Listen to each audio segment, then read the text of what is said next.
My name is Trevor Baylis, and I'm very proud to call myself an inventor. Everybody seems to think, must be a weirdo, but we are all inventors. Emily, aged 11, from Essex. What invention that you have seen do you think is the weirdest so far? Now, sometimes it's not what you see, it's what it does. Let's say you've invented a peculiar shaped walking stick. And why? It's because a neighbour of yours has got the most terrible deformity, right? So now you make a really, really good walking stick, and for the first time, he or she can walk. All right, you do get some weird problems or ideas. I would look at one of those things, and it's not what you're looking at. Sometimes you take it apart and look inside, and there could be some gizmo or gadget which could be used in a hairdryer, for example. So the invention isn't necessarily the thing you're looking at. But the most important thing is not to take the rise out of anybody who's got the guts to get off their backsides and have a go. Sam, aged 12, from Newcastle. How do you go from being a stuntman to an inventor? Now, I've always believed in the expression, always follow your heart, all right? Do what gives you a buzz, right? Life isn't just about money. You don't want to be the richest man in the graveyard, no pockets in a shroud.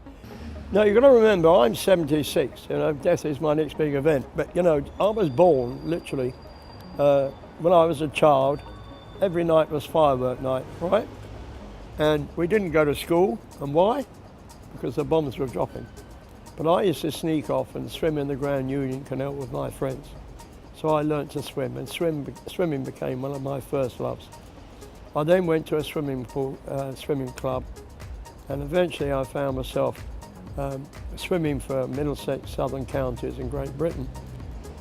By this time, because of my experience with Meccano set as a child, and also my first job, which was in soil mechanics, a branch of civil engineering, I did what they call ordinary national and high national certificates in mechanical and structural engineering.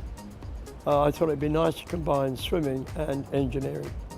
And boom, then I found myself in a situation where I worked with a swimming pool company and then formed my own swimming pool company called Shotline. And then I was, because I used to show off at the exhibitions, diving in the swimming pool, to gather a crowd round and sell the swimming pools. I was then approached to do do stunt work, and as a result of that, I went on and I did an underwater escape act at a Berlin circus at the Deutschlandhalle in Berlin in 1970, which enabled me to buy a plot of land on the island where I lived. So if you like, I've always been a show-off, but I've always been pushed by my adrenaline, Have fun, grab it while you can. Phil, age 13, from Birmingham. How do you come up with the idea of the clockwork radio? Well, obviously I've told this so many times before. There's an expression, chance favours the prepared mind.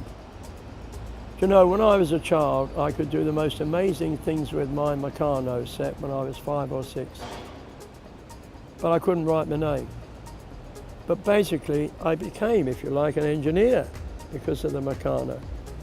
Now, one day I'm at home watching television, and it was a program about the spread of HIV/AIDS in Africa. And there was a film of all these people being thrown in open graves down pits, dying of this dreadful disease.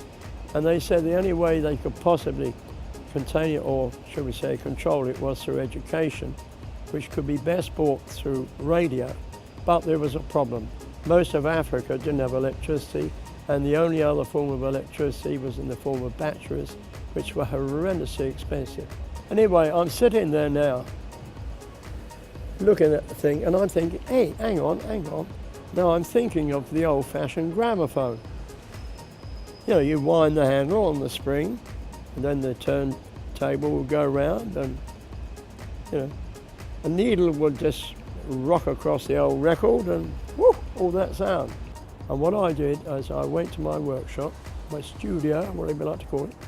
I got a small DC motor, which I knew when running reverse became a dynamo.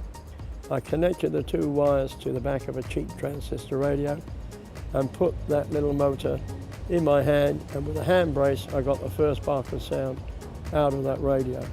So that was the first phase, but that was the easy part. Fortunately for me, I filed for a patent, which was given to me.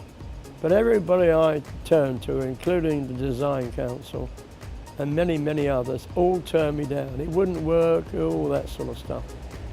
You've got to have a tremendous amount of guts, shall we say, and true grit to go for it, and that's what I did.